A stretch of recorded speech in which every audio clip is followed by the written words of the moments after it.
Et puis, on va laisser la parole à notre cher ami Noël Aubu. Et puis, Noël, je pense que ce soir, aujourd'hui, tu fais un résumé de ce qu'on a entendu, si j'ai bien entendu dans les coulisses, là. C'est ça. Nous en sommes à notre troisième et dernière émission sur le thème « Jésus-Christ est Seigneur ». Et dans la première émission, nous avons entendu des témoignages de plusieurs personnes sur l'identité de Jésus. Certaines d'entre elles étaient proches de lui, comme son Père dans les cieux, l'ange qui a annoncé à Marie qu'elle aurait un fils, il y avait son cousin Jean-Baptiste, et aussi ses disciples qui ont vécu avec lui 3 années. Par contre, d'autres lui étaient hostiles ou même le connaissaient peu. C'est le cas des démons qui l'ont chassé et des soldats romains qui l'ont crucifié. Mais toutes ces personnes ou ces êtres étaient unanimes sur un point. Ce Jésus de Nazareth, ce fils du charpentier, était vraiment le Fils de Dieu. Alors après ces témoignages sur l'identité de Jésus, lors de notre deuxième émission, nous avons en quelque sorte posé une question indirectement à Jésus. « Et toi, Jésus, qui dis-tu que tu es? » Et sa réponse était tellement radicale et marginale que nous en avons conclu 3 choses. Premièrement, si ce qu'il dit de lui-même est faux et qu'il savait que c'était faux, alors il est le plus grand des imposteurs et des menteurs que l'humanité n'ait jamais produit. Deuxièmement, si ce qu'il dit de lui-même est faux et qu'il ne savait pas que c'était faux, alors il est une sorte de lunatique, une personne qui souffre d'un trouble de personnalité ou d'un délire de grandeur. Autrement dit, une personne qui souffre d'un trouble mental.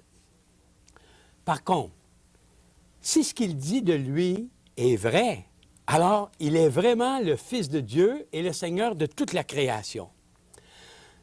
Jésus ne nous a jamais laissé le choix de faire de lui une bonne personne, un initié, un prophète ou un maître. Tous ces titres sont bons pour quelqu'un qui n'est ni un imposteur ou un menteur, ni un malade mental et surtout, ni le Fils de Dieu. Soyons logiques. Qui voudrait un fou comme maître ou comme prophète? Et peut-on dire qu'un imposteur est une bonne personne? Avec Jésus, il n'y a pas de milieu. On est soit à droite ou soit à gauche, jamais sur la ligne du centre. Si nous disons que Jésus a existé, nous sommes automatiquement confrontés à une décision radicale. Et selon la Bible, notre destin éternel dépend exclusivement de la décision que nous prenons concernant l'identité de Jésus et de notre engagement suite à cette décision. Si nous mettons notre confiance totale en Jésus, alors nous sommes assurés de grâce et de bénédiction spirituelle d'une dimension éternelle. Tandis que si nous ne mettons pas notre confiance en Jésus, si nous négligeons de prendre position pour lui lorsque nous savons qui il est ou lorsque nous en avons entendu parler, alors nous sommes assurés de malédictions qui ont aussi une dimension éternelle. Alors regardons premièrement les bénédictions. Vous cherchez un berger, quelqu'un ou un organisme qui est fiable à 100% et vous êtes toujours déçu, trompé. Eh bien, Jésus dit, « Moi, je suis le bon berger qui donne sa vie pour ses brebis. Je suis venu pour qu'elles aient la vie et qu'elle l'ait en abondance. » Lui n'a jamais déçu personne. Il n'a jamais été impliqué dans un scandale quelconque. Et ceux qui le suivent savent qu'ils suivent le bon berger et non un imposteur. Vous êtes fatigué de tourner en rond dans la noirceur du monde? Vous aimeriez connaître le bien et le mal? Vous aimeriez savoir où vous allez ou comment vous y allez? Pourquoi vous êtes ici et qui vous êtes? Alors Jésus dit, « Moi, je suis la lumière du monde. Celui qui me suit aura la lumière de la vie et ne marchera jamais dans les ténèbres. » Alors si vous le suivez, vous ne marcherez plus dans la noirceur, mais dans la lumière. Peut-être que vous avez un cœur qui est insatiable. Vous cherchez toujours à combler ce vide au-dedans de vous. Ce que le monde vous offre ne réussit jamais à apaiser vos nombreuses convoitises, mais ne fait que les exciter toujours plus. Alors Jésus dit, « Je suis le pain de vie. Celui qui vient à moi n'aura plus jamais faim, et celui qui croit en moi n'aura plus jamais soif. Seul Jésus peut combler ce vide. Une religion, un organisme, un groupe, un pasteur, un prêtre, vos multiples achats, vos loisirs n'y parviendront jamais. Seul Jésus peut le faire. Peut-être que vous êtes arrivé à une des nombreuses croisées des chemins du monde, auxquelles on vient récemment d'ajouter la route électronique. Et vous êtes incertain quant à quel chemin vous devez prendre. Vous aimeriez bien entendre une seule fois la vérité, et non toujours des promesses qui ne se réalisent jamais. Et vous aimeriez goûter et jouir de la vraie vie. Alors Jésus dit, « Moi, je suis le chemin, la vérité et la vie. » Vous savez que vous allez rencontrer Dieu après votre mort, mais de quelle façon va-t-il vous recevoir? Comme le Dieu qui juge sur son grand trône blanc ou comme le Père qui vous accueille? Jésus dit, « Personne ne vient au Père autrement que par moi. » Vous constatez que votre vie porte peu de fruits parce que le monde auquel vous êtes attaché ne vous donne que des calories vides, qui vous laisse sans force et toujours impuissant.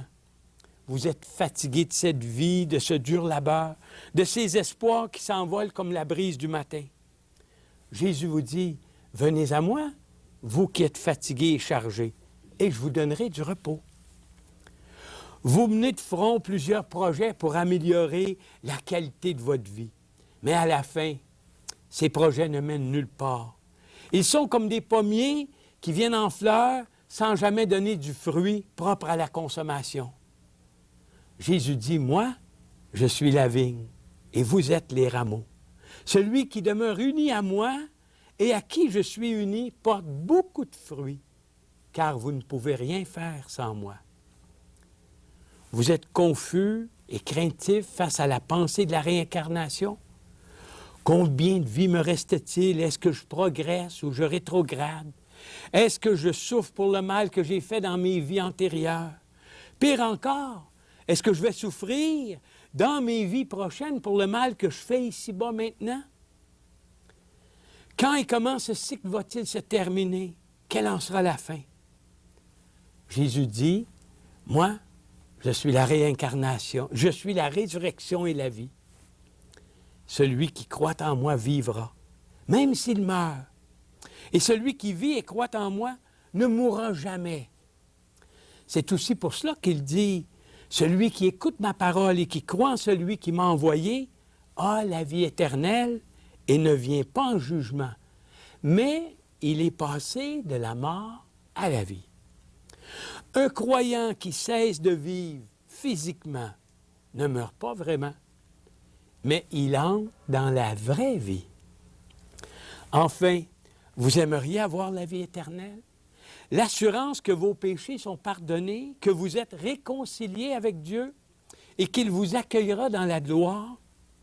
Alors Jésus vous dit, « Car Dieu a tant aimé le monde qu'il a donné son Fils unique afin que quiconque croit en lui ne périsse point, mais qu'il ait la vie éternelle. » Alors vous pouvez remplacer ce qui compte par votre propre nom. Jésus est mort sur la croix en rançon pour nos péchés, les miens et les vôtres. Peu importe qui vous êtes et ce que vous avez fait. Le seul moyen de s'attribuer cette rançon à notre crédit, d'en jouir, c'est d'avoir la foi, la confiance totale en Jésus-Christ. Et vous pouvez aussi en avoir l'assurance. Jean, l'apôtre, il écrit dans sa première lettre, « Celui qui a le Fils a la vie. Cela, je vous l'ai écrit afin que vous sachiez que vous avez la vie éternelle, vous qui croyez au nom du Fils de Dieu. » Vous doutez et vous rejetez ces paroles? Alors jetez votre Bible, parce que vous rejetez le message central et fondamental de toute la Bible. Alors voilà une partie des bénédictions spirituelles d'une dimension éternelle qui sont rattachées au fait qu'une personne met sa confiance totale en Jésus-Christ. Mais par contre, à l'opposé, il y a des malédictions pour ceux et celles qui ont entendu qui est Jésus-Christ, mais qui ne tiennent pas compte de ce qu'il est et aussi qui s'en détournent. Ces malédictions ont aussi une dimension éternelle, ce qui veut dire qu'elles ne prendront pas fin avec la mort de notre corps, mais elles dureront toute l'éternité, beaucoup plus longtemps que 56 vies. Hein? Je parle de malédiction au pluriel, mais en réalité, il n'y a qu'une seule malédiction qui englobe toutes les malédictions. Jésus dit que celui qui n'obéit pas ou qui ne se confie pas, autrement dit, qui ne met pas sa confiance dans le Fils, ne verra pas la vie. Mais la colère de Dieu demeure sur lui. Comme nous le disions auparavant, on ne peut pas simplement ignorer Jésus comme on le ferait pour le Carnaval de Québec. Non seulement cette personne n'a pas la vie, mais la colère de Dieu demeure sur elle. Voilà la malédiction. Ignorer Jésus, c'est ignorer le plan de Dieu pour notre salut. C'est dire à Dieu, écoute, je ne suis pas en accord avec le moyen que tu me proposes pour aller au ciel. Et j'ai décidé d'utiliser ma propre manière, ma façon de faire. Oh, on peut le dire, mais il y a des conséquences rattachées à cette prise de position. Imaginez, Dieu nous offre le moyen d'entrer au ciel, un moyen sûr, et de nous procurer la vie éternelle. Et il nous en donne l'assurance par son Fils Jésus qui est mort sur la croix pour nous. Et nous lui disons non, non, non, non. Je veux y arriver par mes propres moyens, par mes propres forces, même si ça me prend 56 vies de dur labeur, oui, de souffrance, je vais y arriver. Est-ce que vous pensez que c'est sensé? Est-ce que vous pensez vraiment que Dieu accepte ce marchandage et qu'il accepte cette attitude orgueilleuse? Non. Il n'y a qu'un seul Jésus, un seul homme qui a osé dire « Je suis le Fils de Dieu » et c'est seulement par lui que nous pouvons aller voir le Père. Si nous refusons d'aller vers le Père ou d'aller vers Dieu à travers Jésus, alors nous allons y aller tout seuls et nous allons rencontrer un juge qui va nous juger pour la vie éternelle. Merci beaucoup, Noël Aubu. C'est un message sérieux. Oui. Et je pense que ceux qui l'ont entendu aujourd'hui, comme plusieurs centaines qui ont entendu des messages semblables, soit par toi ou par d'autres prédicateurs de l'Évangile, ont été touchés dans leur cœur. Et je crois qu'à chaque émission, quelqu'un dit « Où est le Seigneur pour moi? » Alors j'espère que la paix avec Dieu va venir au travers de cette parole vivante. Ouais. On revient pour le mot de la fin. Ne va pas trop loin, Lise non plus. Restons ensemble autour de la table et nous revenons ensemble pour le mot de la fin.